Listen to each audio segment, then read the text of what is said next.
Meaning they're being able to see dark things that really exist, but other people don't realize that they're there.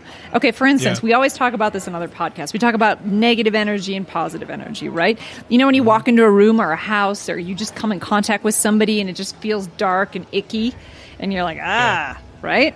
Yeah. What if exactly?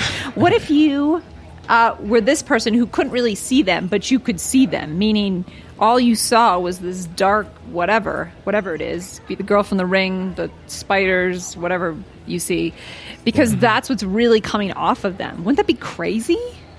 But that's how you feel as a human. You feel that. You can't actually see it, but you feel it. So what if these people get to see what it is that we feel? Right. Ooh. Like what about those people who can see auras? You know, they report seeing people's auras. You see the different colors, and they say there's people whose auras are just black.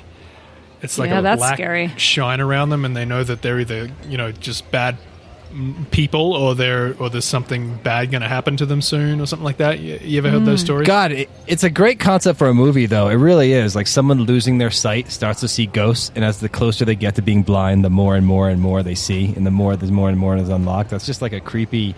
It's just it is horror. I mean, whether it's supernatural or not, it's horror. I mean, the darkness is near. Yeah. And as you go on and on, it gets worse and worse. That's what seems to happen, though. A lot of these stories start light and then end dark, and they get worse. And then it usually goes away, though. That's the thing. It's not like it's a permanent condition, I think, from what I read. It does seem to go away in most people. So there is light at the end of the tunnel. Literally. All right, Matt, give us a scary time story.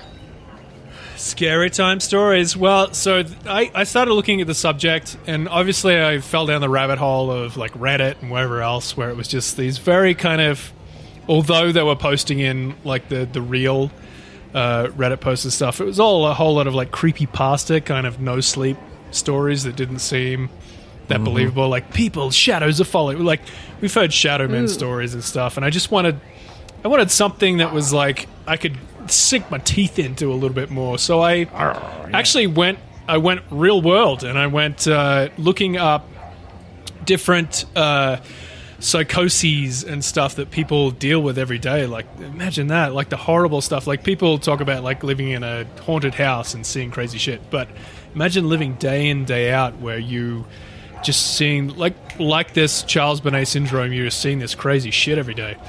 So I was looking at these stories of people living with schizophrenia and psychosis, and I just was like concentrating on what exactly though. I just wanted to hear, what do you guys see? Like I was super interested in, not just the diagnoses and all that science stuff, but what are you guys seeing? And I was interested to see like, could it be something that you're seeing from the other side, or is it just psychosis? Is it just a pathology that's happening? So anyway, I dug into a couple of different stories, and I thought this was kind of interesting that these reports of what people were seeing who were living with psychosis. So this one guy was actually a professor, seemed like a pretty smart dude, and this kind of hit him all of a sudden, and it wasn't something that he'd grown up with or whatever. A couple of other people had this going on all through their lives.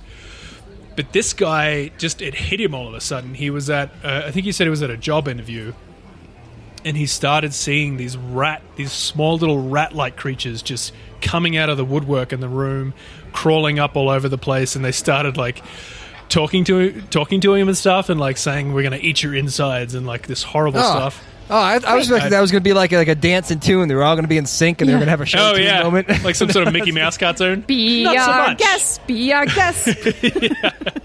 Oh my god, that would have been awesome. Wait, hold on a second. So this guy had no issues until this moment. He's in a job interview, and then all of a sudden, rats start coming on the wall. And so this is another guy who, in his childhood, dealt with a considerable amount of abuse. He had a stepfather who would apparently beat him senseless. He was just a horrible, violent human being, and I think sounds like something in his life, like he was able to sort of push it aside, but something triggered this again, this whole memory of all this stuff, and it just sort of expressed itself in these horrible delusions. So this is a couple of things that he said. So he said, I was in a meeting of my supervisor sitting in her office, and suddenly I could hear 5 voices screaming at me from positions strangely all around me, like in different positions. He would look at all around the room, and you knew where these incarnate beings were standing, screaming like horrible shit at him. And then he talks about there were a lot of these dirty, hairy, rat-like things running all over my feet. And he sat there, and these things they said they were coming to eat him alive and coming to eat his insides.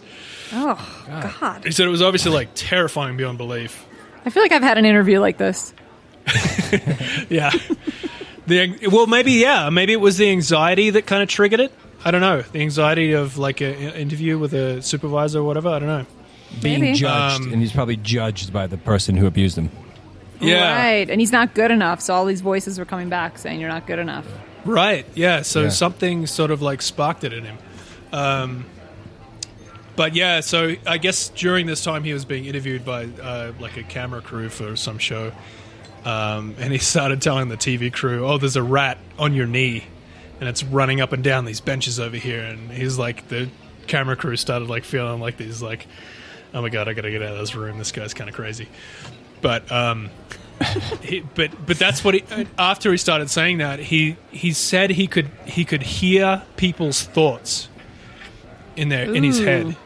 So he started to think he had this telepathy going on, where he would hear them say to him like he says to him like, I can hear your thoughts, and you say you don't like me very much. You think I should do something horrible to myself. Was he right? Or well, obviously after this, like people were obviously having negative feelings towards him. So I feel like I don't know where they were saying like, "Oh, dude, you should just go kill yourself." Like that would be. I don't know if I've ever thought that of someone. no. Yeah, I've never had that thought in my head. But No. maybe he Ever. was just picking up on the negativity of him being like, "Oh, there's rats running around the room right now. You guys can't see him," and people were just like, "Oh boy." But there was other stuff where he was like hallucinating like this huge 18-inch spiky crab that was like crawling around the table and like was coming after him, and he would like, I want to eat your insides. It's a theme. They just want his insides. yeah. There's all these like Hungry fucking creatures. animals. Like it's like these little parasitic little creatures that keep turning up. He said scorpions was another thing he kept seeing, and again they were like coming after him. And You know, a lot of people that can see dark entities always talk about demons that are scorpion-like. I've heard that many times. Not from people who hallucinate, but people that, people that are psychic or people that tap into other people's energy. They always seem to see demons with scorpion tails. I don't know. That was just some random thing that I've been hearing a lot. I just thought that was interesting. Huh. yeah, that is like a classic demon, isn't it? Like the scorpion type looking thing. Mm-hmm. Yeah, the tail. So anyway, I moved on to this other lady, and she did have this through her whole life. Even when she was a little girl, she remembers being at school, sitting next to a friend, and saying like, "Do those voices bother you?" And the little girl being like, "What voices?" But this lady did legitimately also suffer horrible abuse when she was a child, and it also sort of, it seems to have triggered this, I don't know, this like, again, this was specifically the lady who said she stepped out or she went somewhere else during the abuse. So her consciousness kind of disappeared, and it's like did it give something the opportunity to kind of step in and sort of like, I don't know, attach itself to her? But the things she kind of describes, like she remembers, Josh, this is like perfect for what you did. She remembers one of the first things, a little girl looking at her into a mirror and saw this horrible monster staring back at her, just smiling at her. She didn't describe what it looked like, but she just said it was like horrible and smiling and just terrifying. And then she talks about like, trying to talk to other kids about it growing up, and the kids, and she kind of being ostracized and everyone calling her crazy and stuff. So obviously that didn't help either. That kind of like piled onto the trauma. But she Oh, had this poor also girl. this. I know, like all these people. It seems the common thread is they were all suffered abuse at some stage as a kid, and it just kind of manifests itself as these horrible conditions. But again, Or like you said, maybe they were able to step into another reality where they could actually see beyond the veil because they had to leave the one they were in. Yeah, and so that seems like a common thread here, which is fascinating in and of itself, especially. Like, I'm sure from the scientific point of view, you're like, okay, it was just based on trauma and it just, like, fucked with their head and now they're just kind of have these, like, outbursts of psychotic behavior. But from a paranormal, I guess, point of view, if we think about consciousness being more than just sort of neurons firing and things happening inside the brain and it existing in another realm kind of thing, it does kind of boggle the mind as to what is actually happening here with these people. But this lady had like crazy delusions where she believed that she was part of this conspiracy. Like she actually describes, and this is interesting, exactly what we were just talking about. She describes the feeling that there was an alien inside her body that was attached to her. Right? That's very possession. Yeah, like a possession. Yeah. And she would hear these voices. She often describes these voices that she would hear constantly talking about her, but she couldn't tell where it was coming from. And so she kind of believed that there was like hidden cameras all throughout her home that she was living in at the time. And it was like a government agency that was kind of looking at her, that was working in conjunction with aliens.